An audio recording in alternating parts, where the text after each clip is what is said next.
ಅದಕ್ಕೆ ಸುಜಯ್ ಶಾಸ್ತ್ರಿ ಹಿಂಗಿದ್ದಾರೆ, ಪ್ರಮೋದ್ ಶೆಟ್ಟಿ ಹಂಗೆ. ಕಡೆಗೆ ಬಂತು ಹೆಸರು. ಪ್ರಮೋದ್ ಅಂತ ಹೇಳಿದ್ಮೇಲೆ ಇನ್ಪೂರ್ ಹೇಳ್ಬೇಕಲ್ಲ, ಸೊ ಜನಕ್ಕೂ ಗೊತ್ತಾಗ್ಲಿ ಅಂತ. ಟೆಲ್ಮಿ ಸಿಂಚನ, ಇಂಥ ಕಲಾವಿದನಿಗೆ ಹೆಂಡತಿಯಾಗಿರೋದು ಕಷ್ಟನಾ ಈಸಿನಾ? ಎರಡೂ ಇದೆ ಸರ್, ಹೆಮ್ಮೆನೂ ಇದೆ, ಓಕೆ, ಹಂಗಂತ ಕಷ್ಟನೂ ಇದೆ. ಬಟ್ ನನಗೇನು ಅಂದರೆ ನಾನು ಕಷ್ಟಗಳನ್ನ ಲೆಸನ್ ಆಗಿ ತಗೊಳ್ತೀನಿ. ನಾನು ನಾನು ಅವಾಗೇ ಹೇಳ್ದಂಗೆ ಕಷ್ಟ ಇಲ್ಲಿದ್ರೆ ಕಿಕ್ಕೇ ಇರಲ್ಲ ಜೀವನದಲ್ಲಿ. ಬಟ್ ಯಾವ್ದು ಅನ್ಸಿಲ್ವಾ ರೀ ಇದೆಲ್ಲ ಬಿಟ್ಬಿಟ್ಟು ಸುಮ್ನೆ ಬೇರೆ ಮಾಡ್ರಿ ಬೇಡ? ಬಟ್ ಆ ಕ್ಷಣಕ್ಕೆ ಅಂದಿರ್ತೀನಿ, ಹೇಳಿರ್ತೀರಾ? ಆ ಒಂದು ಓಕೆ, ನಾನ್ ಅಂದಿಲ್ಲ ಅಂದ್ರೂ ನಮ್ಮ ಸುತ್ತಮುತ್ತಲು ಇರೋ, ಇವಾಗ ನಮ್ಮ ಫ್ಯಾಮಿಲಿ ಆಗಲಿ ಇವ್ರ ಫ್ಯಾಮಿಲಿ, ಇವಾಗ ಮಕ್ಳಿವೆ, ಎರಡು ರೆಸ್ಪಾನ್ಸಿಬಿಲಿಟಿ, ಸಂಸಾರ, ಅವು ಭವಿಷ್ಯಗಳು ರೂಪಿಸ್ಬೇಕು ನಾವು. ಆ ಒಂದು ಭರಾಟೆಯಲ್ಲಿ ಇರ್ತೀನಿ. ಬಟ್ ನನ್ಗೆ ಯಾವತ್ತೂ ಇವ್ರ ಡ್ರೀಮ್ಸ್ನಾಗ್ಲಿ ಇವರ ಒಂದು ಕಲೆನಾಗ್ಲಿ ನನಗೆ ಸಪ್ರೆಸ್ ಮಾಡೋ ಇಂಟ್ರೆಸ್ಟು ಇಲ್ಲ, ನಾನು ಮಾಡೋದು ಇಲ್ಲ ಅದನ್ನು. ನನಗೆ ಅವಳು ಹಂಗೆ ಇರಬೇಕು, ಅವಳಿಗೆ ನಾನು ಹೀಗೆ ಇರಬೇಕು. ಇದೇ ಒಲವಿನ ಸರಿಗಮ ಪದನಿ. ಏನ್ ಗೊತ್ತಾ ಅಣ್ಣ, ವಿನಯ್ ಶೇಷಾದ್ರಿ ಅಂತ ನನ್ನ ಪರಮಾಪ್ತ, ಅವನು ಯಾವಾಗಲೂ ಒಂದು ಮಾತು ಹೇಳ್ತಾನೆ, ಕಷ್ಟದಲ್ಲಿರೋ ಸುಖ ಗೊತ್ತಿರಬೇಕು ಅಂತ. ಓ ಹಂಗೆ. ಬದುಕು ಚೆನ್ನಾಗಿರ್ಬೇಕು ಅಂದ್ರೆ ನಮ್ಮ ಮನಸ್ಥಿತಿ, ನಮ್ಮ ಮನೆ ಸ್ಥಿತಿ ಮತ್ತು ನಮ್ಮ ಮನಿ ಸ್ಥಿತಿ, ಇದೆಲ್ಲವೂ ಚೆನ್ನಾಗಿರ್ಬೇಕು ಅಂತ. ಹೌದು. ಬಟ್ ಎಲ್ಲರಿಗೂ ಎಲ್ಲವೂ ಚೆನ್ನಾಗಿರಲ್ಲ, ಮಾಡ್ಕೋಬೇಕು ಅಂತ. ಅದು ಈಸಿನ ಹೋಗ್ಲಿ? ಇಲ್ಲ ಸರ್, ಈಸಿ ಇಲ್ಲ. ಇವ್ರಂತವ್ರಿಗಂತೂ ಇಲ್ಲವೇ ಇಲ್ಲ. ಯಾಕಂದ್ರೆ ಇವರು ದುಡ್ಡು ಮುಖಾಂತರ ಹೋಗೋದಿಲ್ಲ. ಎಂತ ದುಡ್ಡು ಬೇಡವಾ ನಿಮ್ಗೆ? ಅನುರಾಗ್ ಕಶ್ಯಪ್ ಮೊನ್ನೆ ಬೈದಣ, कौन है यार तू, मैंने इतना टैलेंटेड आदमी जिंदगी में नहीं देखा है, क्या है, कौन है तू? ಅವ್ರಿಗೆ ಅಫ್ಕೋರ್ಸ್ ನಮ್ಮ ಸುಜಯ್ ಶಾಸ್ತ್ರಿಗಳ ಹೊಸ ಪ್ರಾಜೆಕ್ಟ್ ಅದು ಅನುರಾಗ್ ಕಶ್ಯಪ್ ಅವ್ರ ಜೊತೆ ನಡೀತಾರೆ. ಹಾಗಾಗಿ ಒಂದು ಪಾಯಿಂಟ್ ಬಂದಿದ್ದಕ್ಕೆ ಕೋನೆ ಇರ್ತು, ಏನಕ್ಕೆ ನೀನು ಇಷ್ಟು ಇದು पैसा चाहिए जिंदगी में, पैसा चाहिए सर, पैसा आएगा सर, पैसा आएगा, मैं ऐसे नहीं ಸರ್ ಬರುತ್ತೆ ಸರ್. ಹೆಂಗ್ ಬರುತ್ತೆ ಅಣ್ಣ? ನೀನ್ ಇವಾಗ ನನ್ಗೆ ಹೇಳ ಅಣ್ಣ, ಸುಮ್ ಕೂತ್ರೆ ಲಕ್ಷ್ಮಿ ನಿಮ್ಮನ್ನ ಹುಡುಕೊಂಡ್ ಬರ್ತಾರ? ಅಣ್ಣ ಬರ್ತಾಳಣ್ಣ, ನೀನು ಅವಳಿಗೆ ಟೈಮ್ ಕೊಟ್ಟಿದ್ಯಾ ಅಂದ್ರೆ, ನನ್ನ ಅಭಿಪ್ರಾಯ, ನಾನು ತಪ್ಪಿರ್ಬೋದು, ಕ್ಷಮೆ ಇರಲಿ, ನಂಗೆ ವೆರಿ ಸಾರಿ. ಏನು ಅಂದ್ರೆ ನೀನು ಗೌರವ ಕೊಟ್ಟು ಕರೆಕ್ಟ್ ಆಗಿರೋ ಜಾಗದಲ್ಲಿ ನೀನು ಇಸ್ಕೊಂಡಿದ್ಯಾ ಅಂತಂದ್ರೆ ಲಕ್ಷ್ಮಿ ಚಂಚಲೆ. ಕರೆಕ್ಟ್. ವಿದ್ಯಾರ ಜಾಗದಲ್ಲಿ ಲಕ್ಷ್ಮಿ ಬರಲ್ಲ. ಆದರೆ ಬರಬೇಕು ಅಂತಂದ್ರೆ ನೀನು ಅವಳಿಗೆ ತುಂಬಾ ಶರಣಾಗಿರ್ಬೇಕು. ಬರ್ತಾಳಣ್ಣ, ನೀನ್ ಕಣ್ಕಂಡೆ, ದುಡ್ಡು ಎಲ್ಲಿ, ದುಡ್ಡು ಕೊಟ್ಟೆ ಇಲ್ಲ ಗುರು, ಬರಲ್ಲ ಗುರು, ನಾಳೆ ಇರಬಾರ್ದು ಅಣ್ಣ. ಬರಬೇಕಾದಾಗ ಜಾಡಿಸಿ ಒದ್ದು ಬರ್ತಾಳೆ ಅಲ್ವಾ? ಪ್ರಮಾಣವಾಗ್ಲೂ ಹೇಳ್ತೀನಿ ಅಣ್ಣ, ನಾನು 1000 ಸತಿ ಹೇಳಿದ್ದೀನಿ ಇವಳಿಗೆ. ಅವಳು ನನ್ನನ್ನು ಮೇಲ್ಗಡೆ ಉದುರ್ಕೊಂಡ್ ಬಂದ್ಬಿಟ್ಟು ನಾನು ಇವಳು 1000 ಸತಿ ಹೇಳಿದ್ದೀನಿ. ನಾನು ಗೊತ್ತು ನಾನು ನಿನ್ನ ಕಷ್ಟ ಹಾಕಿದ್ದೀನಿ, ಅದೇ ಸಂಗೀತ ಬರುತ್ತಲ್ಲ, ಯಾಮರ್ಸಿ ಒಂದೊಂದು ಹಾಡಾಡಿ ಯಾಮರ್ಸಿನೇ 15 ವರ್ಷ ತುಂಬಿಟ್ಟೆ ನಾನು. ಏನು ದುಡ್ಡಿನ ವಿಚಾರದಲ್ಲಿ ಅಂದ್ರೆ ಸಂಗೀತ ಆಡ್ಬಿಟ್ಟು ಕನ್ವಿನ್ಸ್ ಮಾಡೋದ? ಅಂದ್ರೆ ಮುಲಾಜೆ ಇಲ್ಲ. ಹೌದು, ಹಾಡು ಹೇಳ್ಬಿಟ್ರೆ ಹೆಂಡತಿ ಕನ್ವಿನ್ಸ್ ಆಗ್ಬಿಡ್ತಾರೆ. ಮನೆ ದೇವ್ರದ್ದು ಗಾಬರಿ ಆಗ್ಬೇಕು. ಅಲ್ಲ, ಈಗ ಏನೋ ಪ್ರಾಬ್ಲಮ್ ಆಗಿರುತ್ತೆ, ದುಡ್ಡಿಲ್ಲ ರೀ, ರೇಷನ್ ತರಬೇಕು, ದುಡ್ಡಿಲ್ಲ ರೇ ಅಂತಂದ್ರೆ ಏನ್ ಮಾಡಕ್ಕಾಗತ್ತಮ್ಮ? ದುಡ್ಡಿಲ್ಲ, ಇವಾಗ ಬರ್ಬೇಕು ನನಗೆ ಪೇಮೆಂಟು, ನೀವು ಅನ್ಭವಿಸ್ತೀರಾ ಅಂತಂದ್ರೆ ನಾನು ನನ್ನ ಮಕ್ಕಳು ಯಾಕೆ ಅನ್ಭವಿಸ್ಬೇಕು?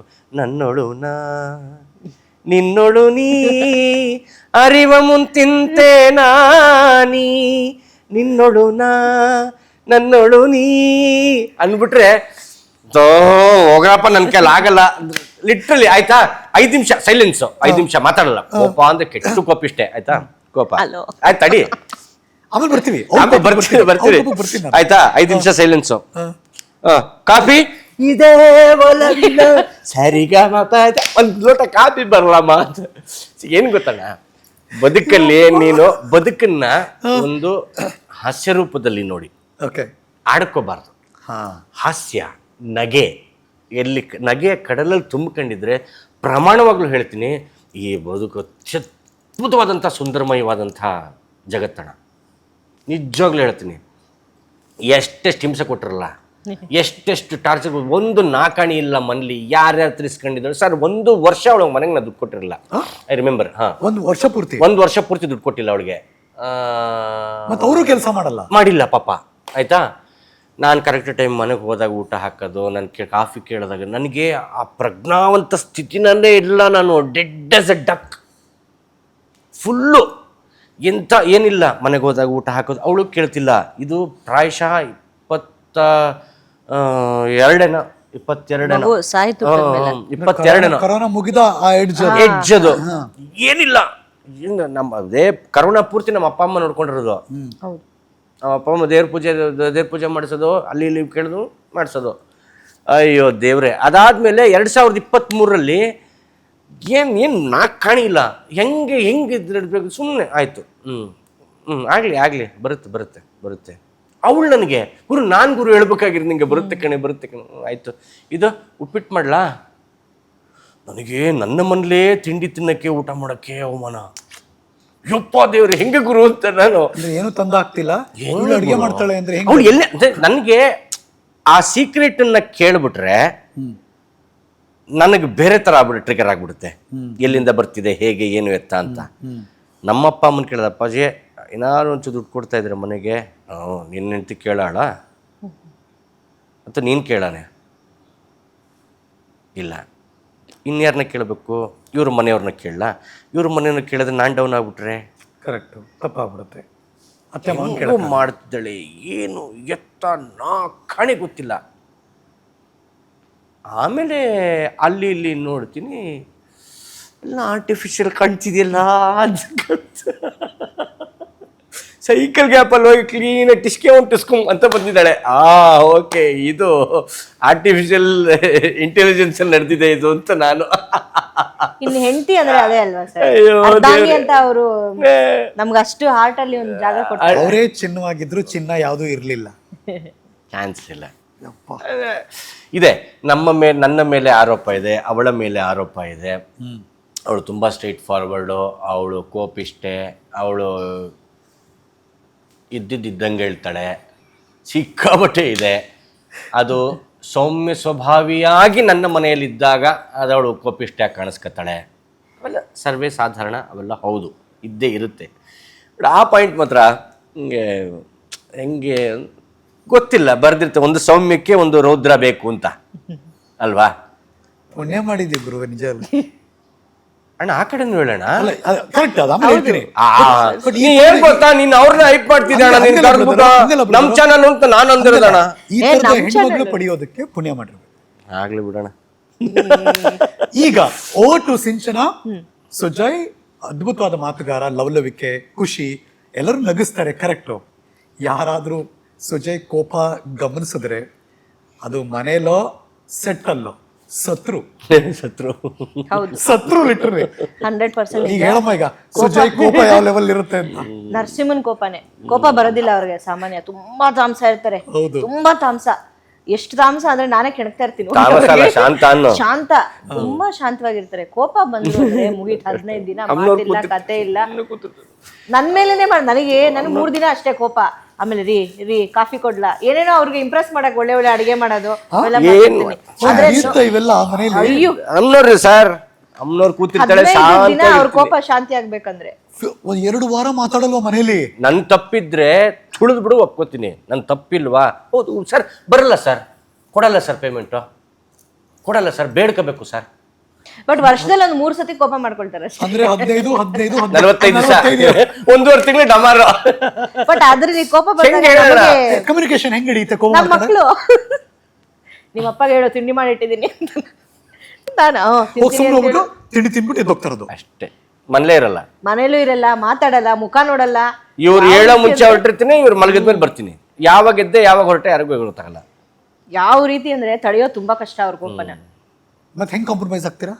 ಹೆಂಗ್ ಕಾಂಪ್ರಮೈಸ್ ಆಗ್ತೀರಿ? ಶಾಂತ ನಮ್ಮ ಮಕ್ಕಳೇನೆ ನಮ್ಗೆ ಕೋಪ ಶಾಂತ ಆಗ್ಬೇಕು. ನನ್ನ ಮಗಳು ಅದೊಂದು ಬೇರೆ ಸ್ವರ. ನನ್ನ ಮಗಳು ಅದೊಂದು ಬೇರೆ ಇದಕ್ಕೆ ಬರ್ತಾಳೆ. ಏನಪ್ಪ ಇವಾಗ ಆಗತ್ತಲ್ವಾ? ಎಲ್ಲ ನನ್ನ ಮಗಂತ 13 ವರ್ಷಕ್ಕೆ ನೀನ್ ಹಿಂಗ್ ಮಾತಾಡಿ ನನ್ನ ಕನ್ವಿನ್ಸ್ ಮಾಡ್ತೀಯ ಅನ್ನೋಂಗ ಅನ್ಸುತ್ತೆ. ಏನ್ ಇವಾಗ ಏನ್ ಹೇಳು, ಪಾಯಿಂಟ್ ಬಾ, ಏನ್ ಹೇಳ ಪಾಯಿಂಟ್ ನಿಂದ ಆಗತ್ತೆ.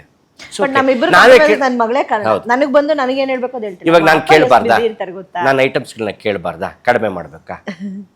ಆಯ್ತು ಬಿಡು, ಹೋಗ್ಲಿ, ನನಗೆ ಕೇಳಲ್ಲ, ನಾನು ಸೇರಿಸ್ದೆ, ಸಮಾಧಾನ ಮಾಡ್ದೆ ಅಲ್ಲೋ ಅಂತ ಹಿಂಗನದ. ಆಮೇಲೆ ಇದೇ ಖುಷಿಗೆ ಏನಿಲ್ವಾ, ಟ್ಯಾಕ್ಸ್ ಬೀಳುತ್ತೆ,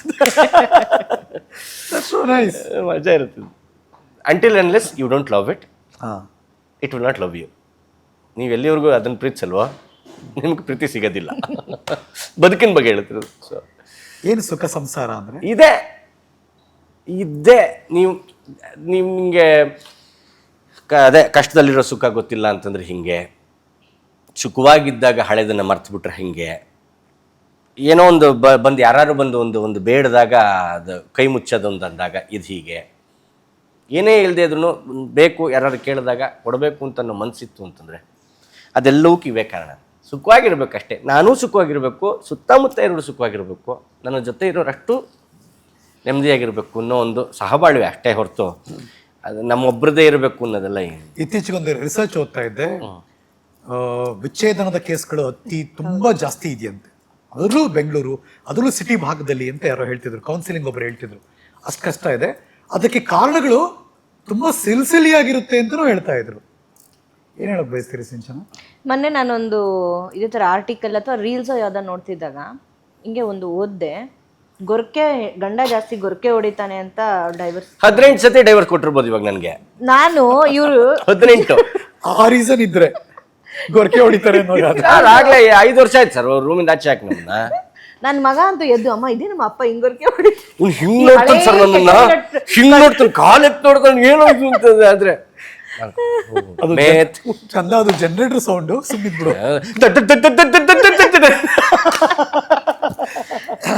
ಅದು ಬಸ್ಸಲ್ಲಿ ಆಗಿತ್ತಲ್ಲ ಅದನ್ನ ಹೇಳಿ ಸಖತ್ತಾಗಿ ಅವಮಾನ, ಹೈಯೆಸ್ಟ್ ಅವಮಾನ ಸರ್ ನಿಮ್ಗಾಗಿದ್ದ? ಹ್ಞೂ ಸರ್. ಎಲ್ಲಿ? ಓ ದೇವ್ರೆ, ಶಿವಮೊಗ್ಗದಲ್ಲಿ ನನ್ನ ಫ್ರೆಂಡ್ ಸೋಕನೆ ಕಾರ್ತಿಕ್ ಸಿಕ್ಕಿದ್ನಲ್ಲ, ಓಕೆ, ಅವನು ಒಂದು ಶಾರ್ಟ್ ಫಿಲ್ಮ್ ಮಾಡಬೇಕು ಬನ್ನಿ ಸರ್ ಆಕ್ಟ್ ಮಾಡಾರಂತೆ ಅಂತ ಕರೆದಿದ್ದ. ಹೋಗಿದ್ದೆ. ಹೋಗ್ಬಿಟ್ಟು ಅಂದರೆ ಇಟ್ಸ್ ಅ ಲಾಂಗ್ ಡೇ, ಬೆಳಗಿಂದ ಬರೀ ಧೂಳು, ಔಟ್ಡೋರ್ ಶೂಟ್ ಇತ್ತು, ಧೂಳು, ಜನರೇಟರ್, ಡೀಸೆಲ್ ವಾಸನೆ ಎಲ್ಲ ಮಿಕ್ಸ್ ಆಗಿ ಸ್ವಲ್ಪ ಗಜ ಗಜ ಗಜ ಗಜ ಆಗೋಗಿತ್ತು ಉಸಿರಾಟ.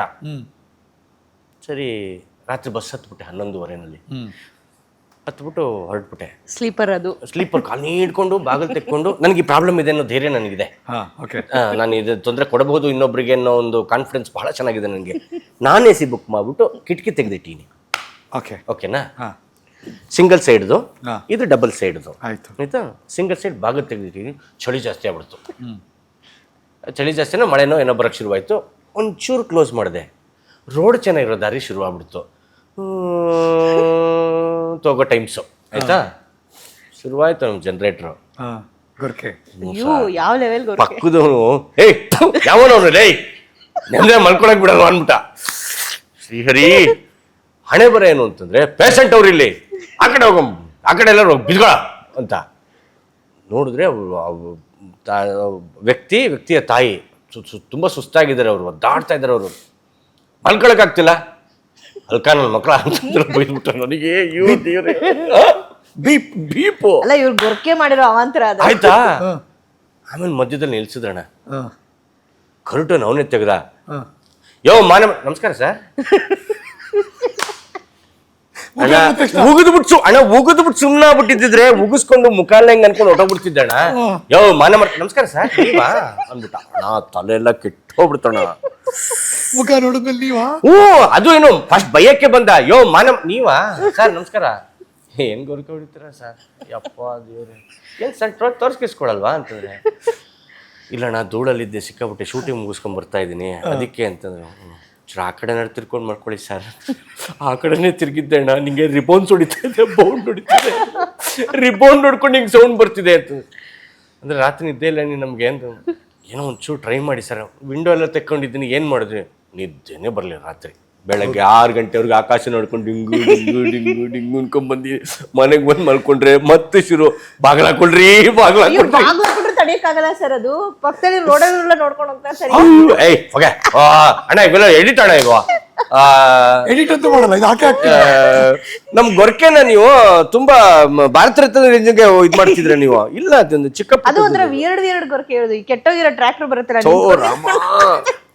ವರ್ಣನೆ ಚೆನ್ನಾಗಿದೆ. ಕೆಟ್ಟೋಗಿರೋ ಟ್ರ್ಯಾಕ್ಟರ್ ಅಂತಣ್ಣ. ಟ್ರ್ಯಾಕ್ಟರ್ ಅಲ್ಲ, ಮತ್ತೆ ಕೆಟ್ಟೋಗಿರೋ ಟ್ರ್ಯಾಕ್ಟರ್. ಸೊ ಹಾಗಾಗಿ ಸಣ್ಣ ಪುಟ್ಟ ವಿಷಯಗಳಿಗೆ ಡೈವರ್ಸ್ ತಗೊಳ್ಳೋದು ಅಂತ ನನಗೆ ಅನ್ಸುತ್ತೆ. ನಂಬಿಕೆ ಇರಲ್ಲ, ಒಂದು ಟ್ರಸ್ಟ್ ಫ್ಯಾಕ್ಟರ್ ಕಡಿಮೆ ಇರುತ್ತೆ.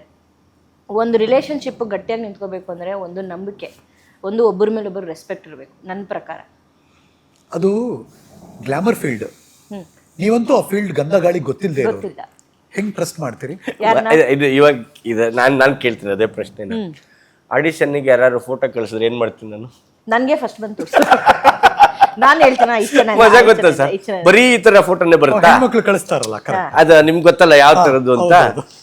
ನೋಡಿ ಇದು ಚೆಚೆ ಅಂತಾಳೆ. ಅಲ್ಲ ಕಣೆ, ನಾನು ಡಿಲೀಟ್ ಮಾಡ್ತೀನಿ, ತೋರಿಸ್ತಿರೋದು ಇವ್ರನ್ನ ಹಾಕೋಬಿಡಿ, ಇವ್ರು ಅಷ್ಟು ಹಾಕೋಬಿಡಿ, ಇವ್ರನ್ನ ತೆಗಿ ಡಿಲೀಟ್ ಮಾಡಿ, ಕಂಟ್ರೋಲ್ ಡಿಲೀಟ್ ಡಮ್ಮರ್.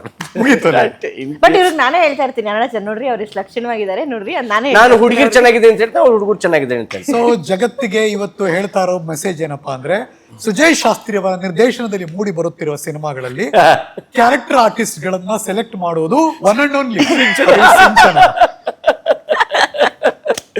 ಅಯ್ಯೋ ದೇವ್ರೆ, ಅಂದ್ರೆ ಹಂಗ್ ಬರುತ್ತಲ್ಲಣ್ಣ ನನಗೆ ಹೆಣ್ಮಕ್ಳು ಬಂದಾಗ ತಲೆ ಬಗ್ಗಿಸ್ಬಿಡ್ತೀನಿ. ನಂಗೆ ಸ್ವಲ್ಪ ನಾಚಿಕೆ ಸ್ವಭಾವ, ನಂಗೆ ಅದೊಂದು ಸಮಸ್ಯೆ ಇದೆ. ಪ್ರಮೋದನ ಹೆಂಡ್ತಿ ಎಲ್ಲ ಒಂದೊಂದು ಕ್ಲಾಸಲ್ಲಿ ಹೋಗಿದ್ದು. ಅವಳು ಸುಪ್ರೀತಾ ಅಂತ ನಾನಂತೂ ನನಗೆ ಹೆಸರೇ ಇಟ್ಬಿಟ್ಟು ಸಿಕ್ಕಾಬಿಟ್ಟು ಶರ್ಮಿಲಿ ಇವನು ಅಂತ. ಹೆಣ್ಮಕ್ಳು ಬಂದಂಗೆ ತಲೆ ಬಗ್ಗಿಸ್ಕೊಂಡು ನಿಂತ್ಕೊಂಡ್ಬಿಡ್ಬೆ ನಾನು. ಏನ್ ಹೆಸರು ಇಟ್ಟಿದ್ರು? ಶರ್ಮಿಲಿ ಅಂತ.